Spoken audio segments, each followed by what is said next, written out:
I've been able to buy 6 apartment complexes all without using any of my own money. In this video, I'm going to go over 3 real-life case studies and tell you the stories, go over the real numbers, and give you the lessons learned on my very first 3 apartment complexes I've been able to buy using none of my own money. You see, I figured out a way to get out of the financial system that we're living in. Most people think that the financial system is broken, and I think they're wrong. I think the financial system is working exactly how it's supposed to. I think the current financial system is made to push down the middle class and push down the lower class while propping up the upper class. That's what's happening, and I think that's what's intended to happen. Most of you think it's broken, but I think it's working exactly how it's supposed to. One way to break that trend and to get out of the lower or middle class is to learn how to buy real estate, and that's what I talk about on this channel. How normal people can get ahead financially by using other people's money to buy real estate. Today, we're going to go over 3 apartment complex examples to further that point and show you that anybody can do it. If that interests you at all, hit that like button. All right, today we're going to talk about a 9 unit, a 12 unit, and a 32 unit. I'm just going to go in order of size. The 9 unit was my very first apartment complex that I bought. It was the end of 2015. I think I closed December 31st, 2015. So let's just say 2016. I had been investing in real estate for about 2 years. At this point, I had probably done maybe 3 or 4 flips, had maybe 8 to 10 rental properties of the single family variety. I got shopped this 9 unit in a little bit rougher of an area, but in a nice overall area. It was in downtown St. Charles, Missouri, which means nothing to you, but it's a pretty nice little small downtown area. This was on the outskirts of that in a district called Frenchtown. So it was in a pretty good area, you know, the local bar scene area, a little bit north of that where things got a little bit sketchy, but overall it was in a pretty darn good area, and I knew that it was going to continue to become a good area over the next several years, which it has as things have expanded out into the little bit rougher areas and things have gotten a little bit nicer. However, all that has nothing to do with the condition of the building. This building was an absolute mess when we took it over. I remember walking the units before we bought it, and there was people sleeping in sleeping bags on the ground. We walked one of the 1-bedroom units, the only 1-bedroom unit, and there was like 3 or 4 people sleeping in sleeping bags on the ground. There was somebody sleeping in the small makeshift laundry room, a homeless person that we had to tell to leave. So again, doors didn't lock, rougher area. It was something that needed some love. And being dumb and being inexperienced, we decided we were going to go after it. The building bones were in relatively good shape. It was all brick. It was pretty old. It had one big commercial unit on the bottom floor that faced the main road. Then it had another smaller commercial unit on the bottom floor that was completely torn up, no floors, no ceiling, that we didn't do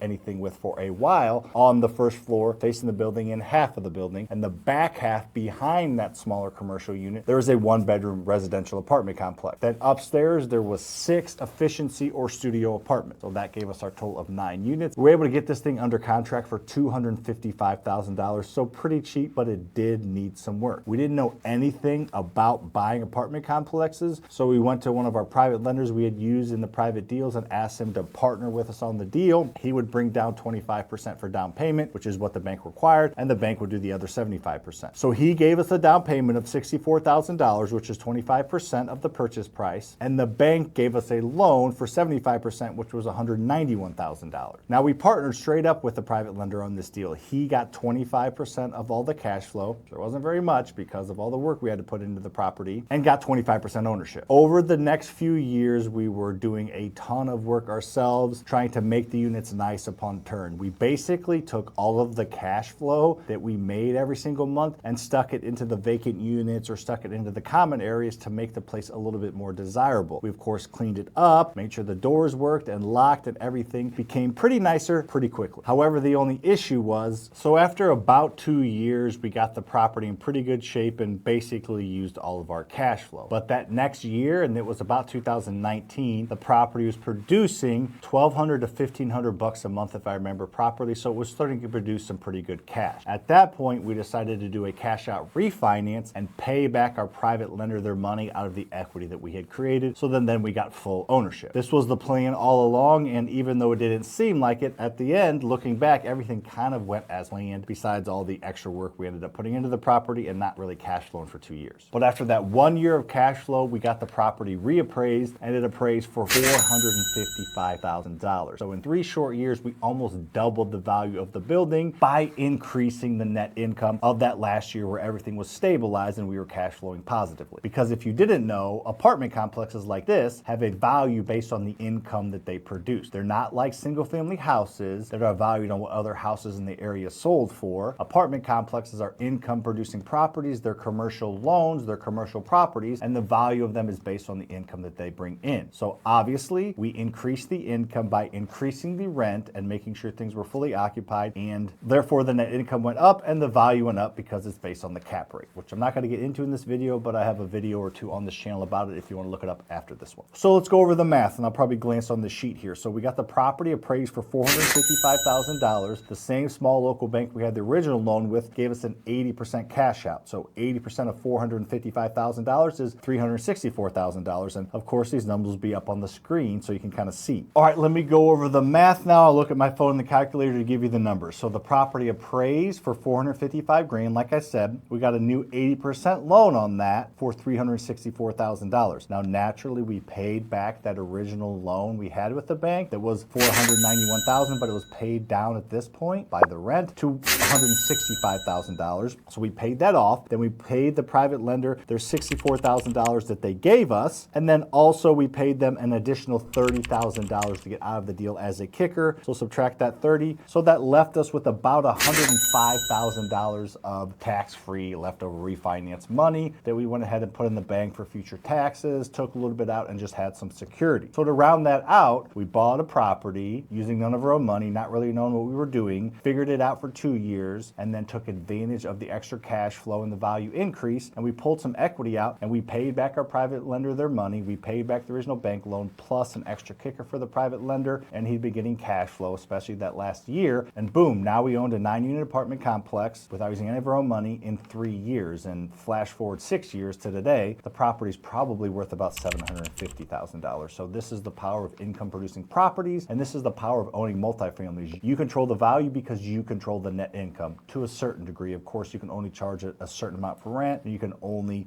cut certain expenses or get efficient with certain expenses in order to properly take care of your tenants. But in general, this is the beauty of it. So a couple lessons learned on this one is we should have raised more money at the beginning. We raised $64,000 from our private lender. We probably should have raised about $100,000 and used that extra $36,000 to repair the units quicker, to make everything nicer, so then we could increase rent faster and we could get out of this deal a little bit sooner and not had to pay near as much in the long run, and we could have got some more cash flow along the way. Also, a big one here, this one's kind of technical, we partner with him at a 25% clip. If you partner with somebody on a deal and they get 20% or more ownership in that deal, they are on the hook financially, meaning they have to be on the paperwork, they have to be on the loan, and they have to be on the hook financially. So another lesson learned, this was kind of technical, is don't give ownership to a private lender over 20%. We gave him 25% ownership. That meant his butt was on the line for the loans and he was financially liable. If you're going to partner with somebody, work it out to where they get 19% ownership or less so that they don't have to be in on the deal if they don't want to. All right, now let's move on to a 12-unit apartment complex we bought. This one was kind of interesting because we actually got the lead off of the MLS. It was listed publicly. It's in a town a little north of St. Louis called Troy, Missouri, and it was listed for $750,000, and the price had just got reduced to $725,000. This was in 2019, so we had just got done refinancing our 9-unit, had a little confidence that we could do this again, and I looked at it and thought, well, maybe I can negotiate down. They just dropped the price. Maybe they're somewhat desperate. So I spoke with my business partner, Lucas. We ran the numbers, and he said he thinks it makes sense at $700,000. Go see if I can get it at $700,000. So naturally, being the negotiator that most of us are, try to be, I offered $650,000. We negotiated back and forth, and we got it under contract for $682,000. This property was in a pretty good area and in much better shape with much better tenants than our last multifamily, so we felt a little bit better about this one. I negotiated and ended up letting the real estate agent keep both sides of the commission, which made him happy and probably made him negotiate a little bit better on our behalf. So let me run you through the numbers. So we got it for $682,000, and we got a 20% down payment on this from the same private money lender we did the 9-unit with. If you do this more, and if you get a few private lenders, they will introduce you to other private lenders, but they will also do more loans with you, be more flexible, and probably increase the guidance limit or how much they're going to actually lend you. And this is a perfect example of that. So we got that 80% loan. So 80% of $682,000 is $546,000 from a small local bank, but we learned our our lesson a little bit on this one. We got the 20% down from the private lender, so that's $136,000, but we got an additional $50,000 to do things like resurface the parking lot, put a fence around the outside of it, and have less money out of pocket when tenants left to make it a little bit nicer so we could again charge more rent. And over the next couple of years, that's exactly what we did. So we're 2019 to 2022 at this point. We were able to make everything a little bit nicer, show the tenants that we cared, and we have our own in-house property management company, which saves us a ton of money in expenses. That's kind of our secret sauce to all of these deals is we increase rent close to market, not over market, usually a little bit less than market to make tenants happy. So we're able to increase the top line, but we also are able to decrease expenses while taking better care of our tenants than the people who owned the property before with less money because we did it ourselves. Now we're in 2022 and we decide, because rates look like they're getting ready to go up, which they did later that year, we decided to do a cash out refinance a little bit earlier than we wanted to, not quite knowing what the building was going to appraise for. We had increased the income, so we knew it went up, but we didn't know by how much because we got a million other things going and 3 other businesses to run. This thing ended up appraising for $1,110,000, so $1.110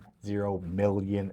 So again, we almost doubled the damn value of this thing in 3 years because we control the net income, we control the expenses, we control the rent, and we're able to take better care of our tenants and make more money. All right, let's go over the math on this one. So we got it appraised for that $1.110 million, and we got a new loan for 80% of that, or $888,000. That original loan from the bank had been paid down to about $525,000, so we paid that off. We paid back the private lender their $186,000 that they gave us, and then we also paid them an additional $50,000, a kicker is what we like to call it, to get them out of the deal and let them have an extra interest on their money. So that left us with $127,000 again of tax-free cash in our bank because it's a refinance, it's going on the mortgage, it's a loan, it's debt, and getting into debt is not a taxable event. Now on this one, we did not give the private lender ownership. We just gave him a preferred interest. I don't remember exactly what it was. I think we probably gave him around 5% annualized on his money. So he gave us $186,000. So we gave him 5% on that each of the 3 years. And then we gave him about another 7%, 6 or 7% kicker, that kicker at the end on his money,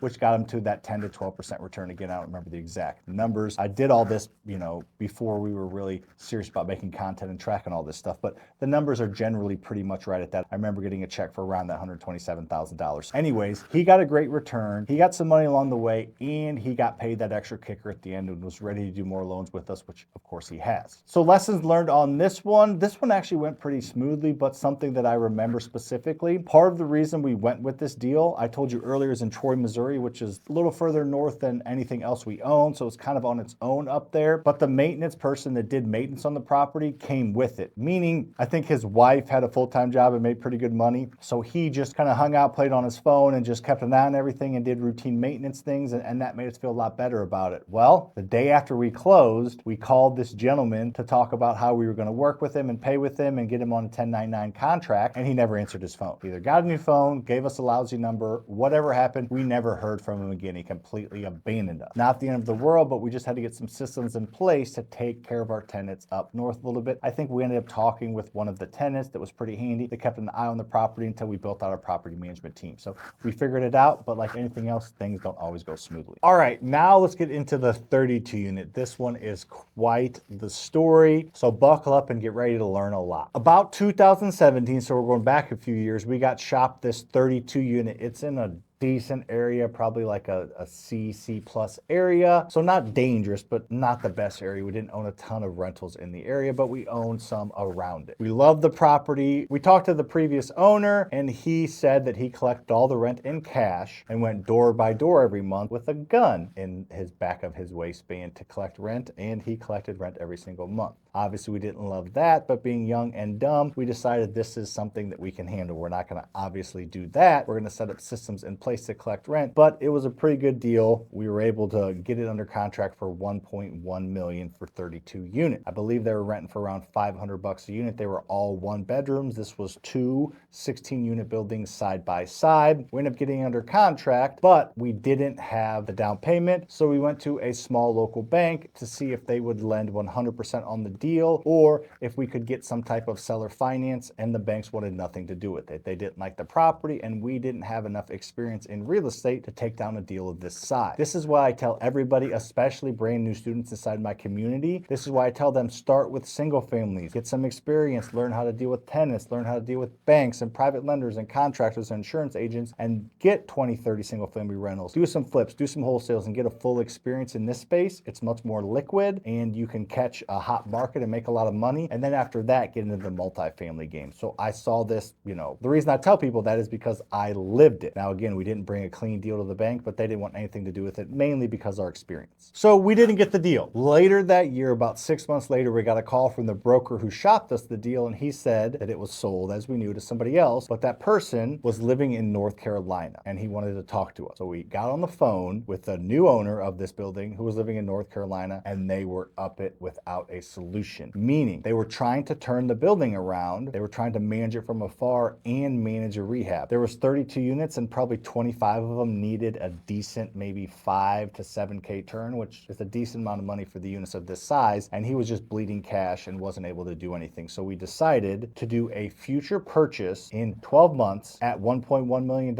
and we would manage the property for him for a year, which was a huge win for us. He basically let us collect all the rent, and then we used the rent to turn the units that needed turned and filled them. So he did not get to collect very much money at all, but we managed it for him. We did the rehabs, we filled the units, and we turned the building relatively quickly and increased the value a ton, because it was not worth 1.1 million. As I told you earlier, these properties are based on the income that they bring in. It was not worth 1.1 million when we ended up taking over the management from him. It was not producing very much income. It was probably worth 600, 700 grand. You may think we got the better end of this deal. We got a pretty good deal. However, we helped him out a ton, because if he were to sell the building, he probably could have sold it for half of what he bought it for. So we helped him get the value back up to that 1.1 million. We learned about the building. We got good tenants in place. We did everything the right way on his dime.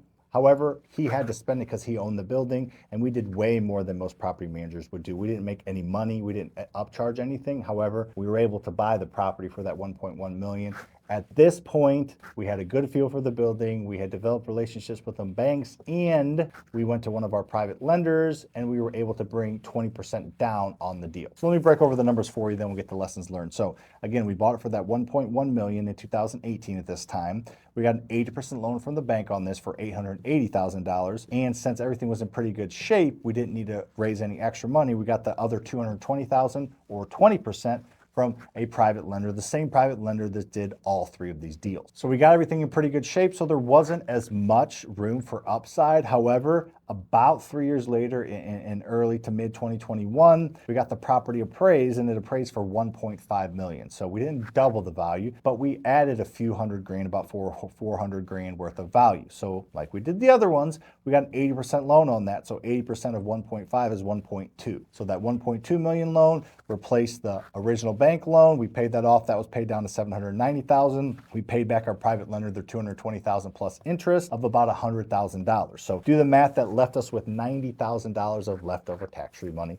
like all three of these deals have done. And again, I don't remember the exact numbers, but we typically do most of our deals like this. We paid the private lender that 4 to 5% return on his money every single year. And then on top of that, that extra $100,000 kicker to get his return in the double digits overall. The beautiful thing about this strategy is there is no hard set date. We tell our private lenders it's going to be a 2 to 5 year process. All three of these happen in about 3 years. We're working on another one that's 4 years in right now, and we aren't able to execute the refinance. We tell them we will execute the refinance and get your money back when we increase the value enough and increase the equity enough to make it happen. Sometimes it happens faster than we think. Sometimes it happens slower than we think. However, at some point in the future, we're going to stop being knuckleheads, and we're going to get the property value up by increasing rents, decreasing expenses, doing our thing. Maybe it takes 6 years instead of 4, whatever it is. At some point, we are going to get the value where it needs to be, and we know the numbers and we know what it needs to appraise for to have enough equity to pay back our private lenders their money plus that kicker, and then boom,